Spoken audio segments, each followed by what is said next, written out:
C'est une très belle conclusion. Viens Esprit, règne en nos cœurs. Viens et règne Seigneur.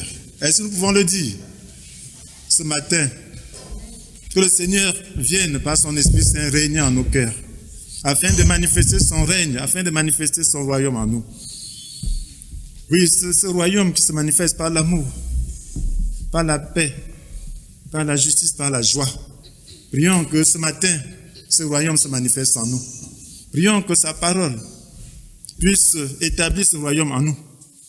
Est-ce que nous pouvons le demander au Seigneur? Ô Seigneur, nous prions ce matin parce que nous sommes dans ta présence. Et nous voulons, Seigneur, que ton règne se manifeste en nous. Nous voulons que ton règne vienne en nous. Nous voulons que ton règne soit grand en nous. Esprit de Dieu, viens et règne en nos cœurs. Règne en mes pensées. Règne en moi. Saint-Esprit, utilise-moi pour manifester le royaume du Seigneur ce matin. Rends-moi capable de manifester le règne de Dieu. Merci Seigneur. Seigneur, rends tous les auditeurs capables de comprendre ton règne ce matin et de participer à ce règne pour la gloire de Jésus. Merci Seigneur. Amen. Amen. Frères et sœurs, ce matin, nous allons partager sur un sujet important pour nous, pour la pratique de la foi. Nous ne disons pas quelque chose de nouveau. Nous disons la même chose parce que nous avons besoin de nouvelles révélations. Nous avons besoin de renouveler notre pratique de la foi. Vous savez que sans la foi, il est impossible d'être agréable à Dieu. Et cette foi n'est pas facile à développer. Toute la parole de Dieu sert à développer notre foi. Parce que tout est possible à celui qui croit. Si nous croyions comme il le faut, si notre foi avait atteint le niveau un peu plus grand, rien ne nous serait impossible. Voilà pourquoi nous venons dans la maison du Seigneur chercher à développer notre foi. Et le Seigneur veut nous transmettre cette foi. Et je prie que le Seigneur vous donne de comprendre, tel qu'il m'a donné de comprendre, et qui me donne aussi de le dire, de manière que vous puissiez comprendre. Ce matin, nous voulons comprendre ce qui fait l'objet de notre foi et de notre joie. Vous savez, la vie de Dieu, c'est une vie de joie et de foi. Nous disons que le règne de Dieu, c'est un règne d'amour, c'est un règne de justice, c'est un règne de paix, c'est un règne de joie. Mais ce n'est pas la foi que cela est possible. Nous avons besoin donc de comprendre ce qui fait l'objet donc de notre foi et notre joie. Et savoir mener une vie chrétienne satisfaisante. Voilà notre but. Mener une vie chrétienne satisfaisante. Est-ce que ta vie chrétienne te satisfait? Voilà autant de questions qu'on doit se poser. Frères et sœurs, dans un épisode de la vie de Jésus, des pharisiens étaient venus vers lui demander quand viendrait le royaume de Dieu. Alors il a répondu, dans Luc chapitre 17, verset 20, que le royaume de Dieu ne viendra pas de manière visible. Que cela ne viendra pas de manière visible. Et en ce temps-là, Jésus était présent et manifestait le royaume de Dieu. Mais eux, ils ne voyaient pas. Ils voulaient ce règne visible. Mais Jésus leur dit que dans un premier temps, le royaume de Dieu ne viendra pas de manière visible. Jésus était là. Il leur disait que le royaume de Dieu était là. Et aujourd'hui, Jésus est là. Mais est-ce que nous percevons le royaume de Dieu? Est-ce que tout le monde perçoit le royaume de Dieu? Ce royaume ne se manifeste pas encore de manière visible, mais c'est une réalité tangible. Et quiconque trouve ce royaume est heureux. Quiconque a la révélation de ce royaume connaît le véritable bonheur, connaît la joie. Mais c'est invisible. Ça veut dire qu'il faut l'aborder par un autre mécanisme qu'on appelle la foi. Nos sens naturels ne peuvent pas percevoir ce royaume. C'est lorsqu'on le perçoit spirituellement qu'il se manifeste. Et ce royaume est tellement beau, mais aussi tellement difficile à trouver, que Jésus le décrit par différentes manières. Dans Matthieu chapitre 13, à partir du verset 44 et 46, il décrit ce royaume comme un trésor enfoui dans un champ. Il dit, un homme le découvre, il le cache de nouveau, s'en va débordant de joie, vend tout ce qu'il possède et achète ce champ. Un trésor caché dans un champ. Un homme le découvre et le cache de nouveau. Vous voyez, il découvre, il cache. Donc, ce n'est pas quelque chose de visible que les gens voient. Il le découvre, ça se cache encore. C'est lui seul qui sait ce qui est en train de lui arriver. Il s'en va vendre tout ce qu'il possède. On voit quelqu'un en train de vendre tout ce qu'il possède pour acheter un champ dont on ne voit pas vraiment la valeur parce que ce trésor est caché. Il est enfoui. Il dit encore que c'est comme un marchand qui cherche de belles perles. Quand il en a trouvé une de grande valeur, il s'en va vendre tout ce qu'il possède et achète cette perle précieuse. Un marchand cherche de belles perles. Il en trouve de grande valeur. Il s'en va vendre tout ce qu'il possède et achète cette perle précieuse. Donc, ce qui veut dire que le royaume de Dieu est une perle précieuse. C'est un trésor enfoui dans un champ. Mais c'est celui qui le trouve, qui sait. Qui sait, on le voit faire des choses qu'on ne comprend pas. Parce que quelqu'un qui achète, qui vend tout ce qu'il possède pour acheter une seule chose. Alors, on ne comprend pas. Les autres ne comprennent pas sa valeur. Mais lui, il le sait. Il a perçu. Le royaume de Dieu n'est égalable à rien ici-bas. Nous avons chanté cela. Rien ici-bas, tous les trésors de la terre réunis ne valent pas le royaume de Dieu. Parce que tout ce que nous voyons sont des choses visibles. Et la Bible nous dit que les réalités visibles ne durent qu'un temps. Mais les invisibles demeurent éternellement. Donc ce qui est invisible demeure éternellement. Nous sommes d'abord des êtres invisibles. Notre vrai être n'est pas visible à l'œil nu. Mais ce que nous voyons là va disparaître. Le corps là va disparaître. Mais l'homme lui-même qui est esprit, âme, ne disparaît pas. Donc, ce qui fait que ce qui est invisible, c'est ça qui demeure éternellement. Si tu parviens à saisir le royaume de Dieu, alors tu as un grand trésor. Ce trésor est grand en qualité et en durabilité. Parce que c'est un trésor que rien ne peut valoir. Même en qualité. Et en durabilité, c'est un trésor éternel. Voilà pourquoi ce matin, nous allons partager donc sur ce royaume. Dans un premier temps, nous allons parler du royaume de Dieu qui se trouve et se vit par la foi. Le royaume de Dieu se trouve et se vit par la foi. Dans un deuxième temps, nous allons comprendre que l'appartenance au royaume de Dieu nous détache de ce monde. Et dans un deuxième temps, nous allons comprendre que le royaume de Dieu se caractérise par la joie. Frères et sœurs, le royaume de Dieu se trouve et se vit par la foi. Nous avons besoin de comprendre. Christ est le trésor enfoui dans le champ. Christ est ce trésor, mes frères et sœurs, enfoui dans le champ. Si tu as le Christ, tu as tout. Mais le Christ n'est pas visible.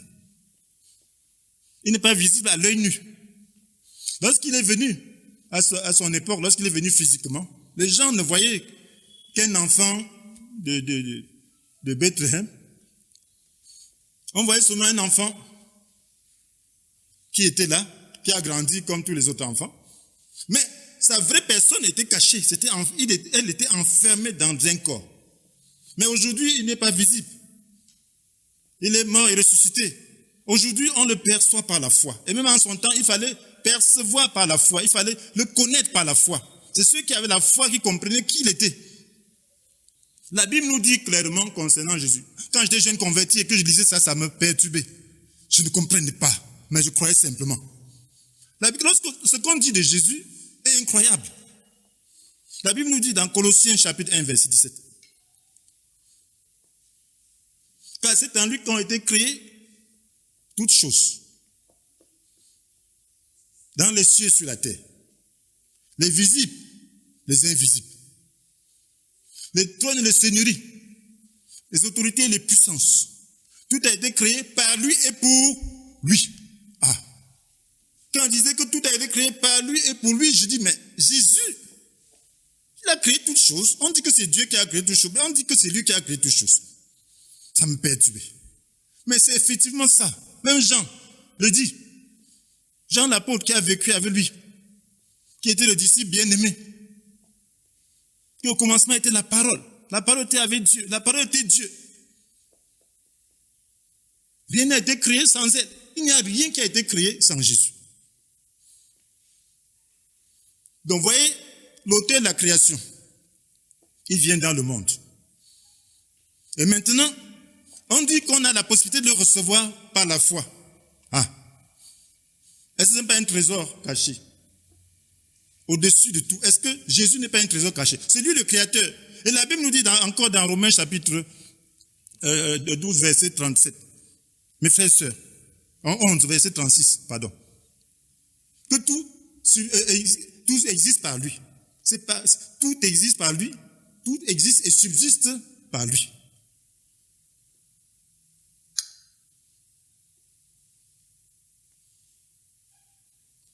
Tout existe, subsiste par lui et pour lui. Amen. Tout. Donc tout ce qui existe là, c'est par Jésus. Et toutes ces choses subsistent par lui. Et tout cela, c'est pour lui. Donc tout le monde créé là, c'est pour Jésus. Et nous avons été créés pour lui.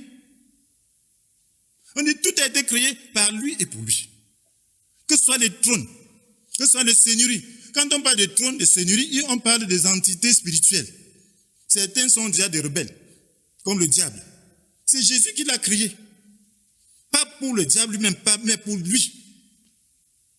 Et maintenant, lorsqu'on dit qu'on a la possibilité de recevoir ce Jésus dans le cœur, qu'est-ce qui peut valoir Jésus?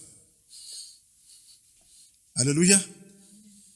Si tu as quelqu'un qui a l'usine de fabrication de la voiture,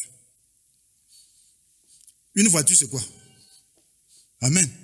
Si tu as la personne, tu dis que je te donne tout ce que tu veux. La voiture ne sera rien pour toi. Même si tu as 100 voitures, ça ne sera rien. Il va fabriquer des milliers autant que tu veux. C'est la même chose. Lorsqu'on a le Créateur, lorsqu'on a l'auteur de la création, lorsqu'on a celui-là, par qui tout subsiste, lorsqu'on a celui-là, pour qui tout existe, mais il n'y a rien qui vale la peine. Parce que tout ça lui appartient. Mais est-ce que nous avons la compréhension de cela? Mes frères et sœurs, la Bible nous dit clairement, mes frères et sœurs, très clairement, dans Colossiens 2, verset 10, que par votre union avec lui, vous êtes pleinement comblés, car il est le chef de toute autorité, de toute puissance. Par votre union avec lui, vous êtes pleinement comblés. Ça veut dire qu'il ne nous manque rien. J'ai dit au début que c'est par la foi que tout est possible. Celui qui croit ça va se manifester pour lui. Mais celui qui ne croit pas, ce ne sera pas possible. Donc voilà, et croire n'est pas facile. Voilà des choses, des vérités qu'il faut méditer. Ce ne sont pas des vérités qu'on peut saisir avec les moyens humains. Ce sont des vérités qui doivent entrer dans notre esprit. Parce que la parole de Dieu est faite pour l'esprit d'homme. Il faut saisir, méditer et croire. Et ça va se manifester pour toi. C'est ça le royaume enfoui, le trésor enfoui dans un champ. C'est ça la perle précieuse que beaucoup ne peuvent pas apprécier parce qu'ils ne voient pas sa valeur. Mais toi, lorsque tu le découvres, lorsque tu as la grâce d'avoir la révélation de la personne de Jésus, tu n'es plus le même. Tu ne peux plus être le même. Lorsque j'ai eu la révélation pour la première fois, c'était, je ne voulais plus rien entendre dans ce monde. C'était tellement beau. Je ne voulais plus rien. Et la Bible nous dit que c'est par la foi, dans Ephésiens 3, verset 17, que le Christ habite dans votre cœur, par la foi. Ça veut dire que tu n'as pas besoin de le sentir. Il doit habiter par la foi. Tu dois croire. Tu le sauras, parce que le Saint-Esprit le manifeste. Mais ce n'est pas cette essence qui importe, mais c'est ce que tu crois dans ton cœur, dans ton fort intérieur. Et tu dois développer cette confiance en lisant la parole, en écoutant la parole, en croyant, en priant, en adorant Dieu et en refusant tout ce qui est contraire à cela. Si tu le fais avec persévérance, ça deviendra réalité pour toi. Et c'est la raison pour laquelle l'appartenance au royaume de Dieu nous détache de ce monde. Lorsque tu appartiens réellement au royaume de Dieu, lorsque tu reçois Jésus, tu appartiens au royaume de Dieu. Et ça te détache, mes frères et sœurs. Lorsque vous êtes vraiment conscient du Christ vivant en vous, vous vous détachez de ce monde. Lorsque tu es conscient du Christ qui vit en toi, tu te détaches vraiment de ce monde. Et tu vis désormais pour la gloire et le dessein de Dieu. Je ne vis pas pour la terre. Je vis pour la gloire et le dessein de Dieu. C'est ça qui importe parce que tout ce qui est bas, ici-bas, va disparaître. Rien ne dure. Mais si tout ce que tu fais, tu le fais pour la gloire de Dieu et pour son dessein, tu seras heureux. Parce que là, tu vas pour des actes qui vont te suivre pour l'éternité. Et tu vas être heureux de faire la volonté de Dieu. Lorsque le royaume de Dieu devient réel, ce monde devient un passage. Et tu cherches à amener ce royaume ici. Parce que le royaume doit venir dans tous les êtres. Il y a des gens qui ne connaissent pas encore le Christ. Mais il faut que ce royaume vienne dans leur vie. L'attachement à ce monde développe des désirs égocentriques. Et c'est ça qui fait problème. Tous les problèmes que les hommes ont proviennent des désirs égocentriques. Parce que les gens ne sont pas détachés d'eux-mêmes. Ils sont attachés à la terre. Et c'est ce que l'apôtre Jacques disait dans Jacques chapitre 4, verset 1. Que tout provient des conflits et les querelles entre vous. N'est-ce pas, des désirs égoïstes qui combattent sans cesse en vous.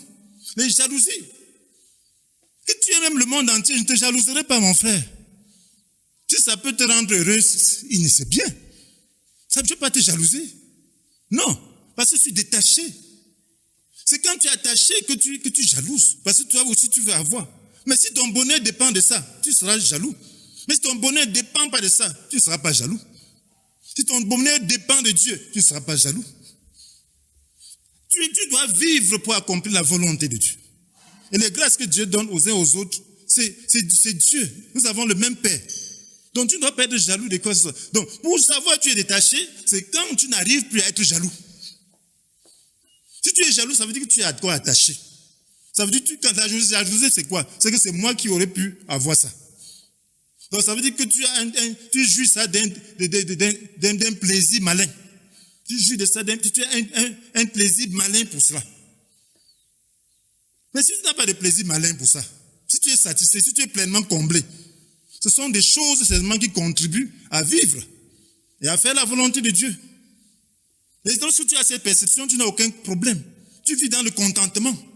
Tu ne cherches pas à tout prix à t'enrichir. Parce que tu as tout. Vous êtes pleinement comblé. Tout ce qui est nécessaire pour toi, Dieu va te le donner. Si tu as la foi. Donc, pourquoi tu dois te plaindre de l'autre? Quel que soit ce qu'il fait avec ça, c'est même pas son problème. C'est même pas à toi qui rend compte. C'est à Dieu. Dieu sait pourquoi il lui a donné. Et c'est à lui qui va rendre compte. Donc, voilà pourquoi, mes frères et sœurs, la Bible nous dit, dans Colossiens,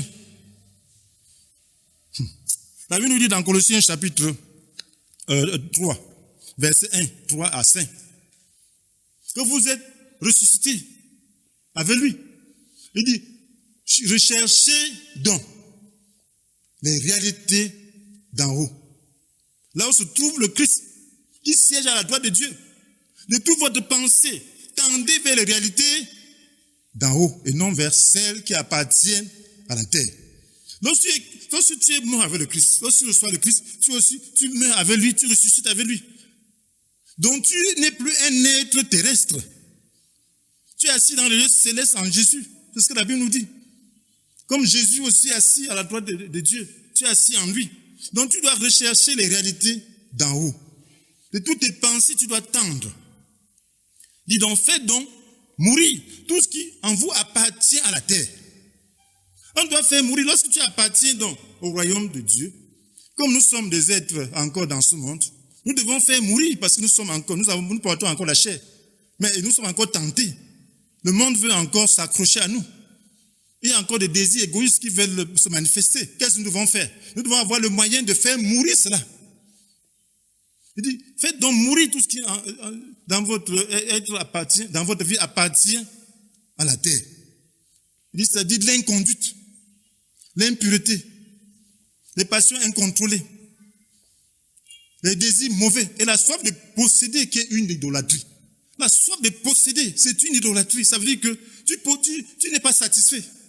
Christ n'est pas en toi. Donc tu penses que quelque chose d'autre qui va encore te satisfaire. Tu cherches encore un Dieu. La soif. On doit posséder, mais pas dans une soif. La soif, c'est pour Dieu. La soif doit être pour être davantage comblée. Et posséder selon la volonté de Dieu, l'orientation que Dieu nous donne. Sans y mettre tout son cœur. On doit mettre tout son cœur dans le Seigneur. Et le Seigneur doit nous orienter dans ce monde. Il va nous donner même beaucoup de choses pour que nous puissions le servir, pour faciliter notre vie et faciliter notre service. Même y mettre son cœur, c'est vivre comme les hommes de ce royaume. Nous devons être détachés et être désintéressés. Et le seul combat que nous avons à mener, c'est un combat spirituel. Éphésiens 6, chapitre 6, verset 12, nous dit, nous n'avons pas lutter contre les ailes de chair et de sang, mais contre les puissances, contre les autorités, contre les esprits du mal dans le monde céleste, contre les pouvoirs de ce monde de ténèbres. Donc c'est contre ces pouvoirs-là, de ce monde de ténèbres. C'est contre les esprits du mal dans le monde céleste, contre les puissances, contre les autorités. Donc c'est contre le diable qu'on lutte. Lorsque ton frère pose un acte, il peut être influencé par le diable. Même Jean avait été influencé par le diable en voulant invoquer le feu pour détruire les Samaritains qui ne voulaient pas recevoir Jésus. Jésus leur a dit, vous ne savez pas quel esprit vous inspire de telles pensées. Que le Fils de l'homme est venu non pour détruire les hommes, mais pour les sauver. L'homme est fait à l'image de Dieu. Il y a des images qui doivent être restaurées et d'autres qui sont en pleine transformation. Donc on doit respecter son image. Même si elles sont détériorées. Donc nous devons donc être au-dessus de tout. Le royaume de Dieu est caractérisé par la joie. Par la joie, nous avons chanté cela. La joie. Est-ce que nous avons la joie, mes frères et sœurs? C'est une joie qui triomphe de toutes les situations. C'est une joie qui se manifeste parce qu'on appartient au royaume de Dieu. C'est une joie qui découle du trésor qu'on a trouvé. Voyez ce qui caractérise ces gens. Ces deux personnes de la parabole. Le premier a trouvé un trésor enfui dans un champ. Qu'est-ce qu'il a fait? Il a encore caché. On dit débordant de joie. Il s'en va vendre tout ce qu'il possède. Il renonce à tout ce qu'il possède. C'est ce qu'on appelle renoncement. Jésus dit que si quelqu'un veut le suivre, il renonce à lui-même et même à tout ce qu'il possède, même à ses parents, même à ses enfants, même à tout. Il a tout vendu. Parce que si tu as ce trésor, si tu as Jésus, il va s'occuper de toi, il va s'occuper de tes parents, il va s'occuper de tout. Il va te donner tout. Donc tu vas t'occuper de tes parents maintenant à travers Jésus. Parce que tu vas le faire avec un meilleur amour qu'un amour égocentrique. Tu vas le faire avec un amour qui vise le dessein de Dieu. Tu vas le faire avec un but, avec un amour noble, pas un amour égoïste. Et tu vas posséder dans ce monde, pas à la manière du monde, pas dans l'attachement, mais dans un renoncement. Et tu seras heureux. Ta joie ne sera pas au rythme des affaires de ce monde. Oui, Job avait même tout perdu. Il est resté dans la joie. Dieu a donné, Dieu a pris. Que le nom du Seigneur soit béni. Parce que son amour, son trésor, c'était Dieu. Et pour cela, Dieu lui a redonné tout. Au double. C'est ça que la vie. Si tu crois, si c'est vraiment ton trésor, Dieu, si Christ est ton trésor, tu ne vas pas fluctuer au rythme de la vie. On ne doit pas savoir que ça va bien simplement parce qu'on te voit dans une grande joie. Non. Parce que tu as gagné, tu as fait un bon contrat, on voit que ça va bien. Non. Parce que tes poches sont pleines, on voit que ça va bien. Non. Une telle joie n'est pas constante. Quand ça va très mal, apparemment, tu dois être très heureux parce que ça va te rapprocher davantage de ton Créateur. Tu vas goûter à des délices que tu n'as pas goûté. Et tu seras heureux. Et c'est ça le secret du royaume. Mes frères et sœurs, la Bible nous dit, n'est-ce pas, la Bible nous dit que nous sommes, voilà, notre union avec lui, nous sommes pleinement comblés. Regardez, Dieu veut un cœur entier. Si on n'a pas un cœur entier envers Dieu, si on ne se dispose pas entièrement, alors on ne sera pas heureux. Regardez le jeune homme riche. Il était très riche, mais il accomplissait les commandements du Seigneur. Le Seigneur dit, va vendre tout ce que tu possèdes.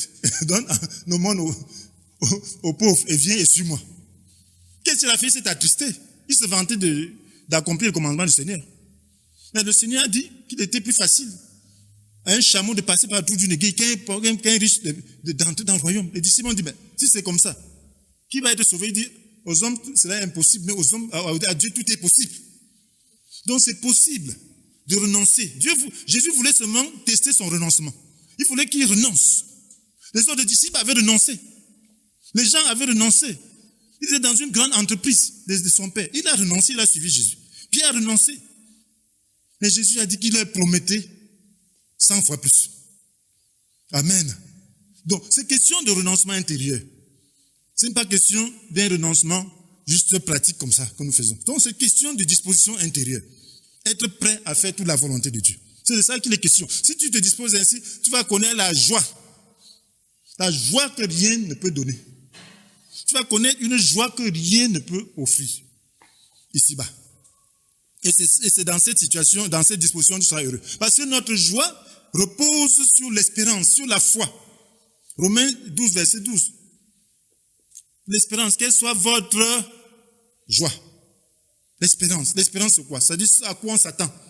On s'attend à quoi? Au meilleur de Dieu. Au meilleur, au royaume de Dieu qui commence ici-bas et finit dans l'éternité. Donc, pendant que nous sommes ici, lorsqu'il y a des problèmes, coronavirus et toute autre calamité de la fin, le croyant doit être plus heureux parce qu'il est en train de voir l'accomplissement de la promesse de Dieu. Il est en train de voir que Jésus est sur le point de venir. Il est en train de voir que bientôt il sera délivré de ce monde avec tous ses problèmes. Il est en train de voir que l'humanité bientôt va rendre compte à Dieu. Ça ne le gêne pas. Il se rapproche plutôt davantage de Dieu. Il est en train de voir se réaliser son dessein, se réaliser son but, ce pourquoi il vit. Il devait être heureux.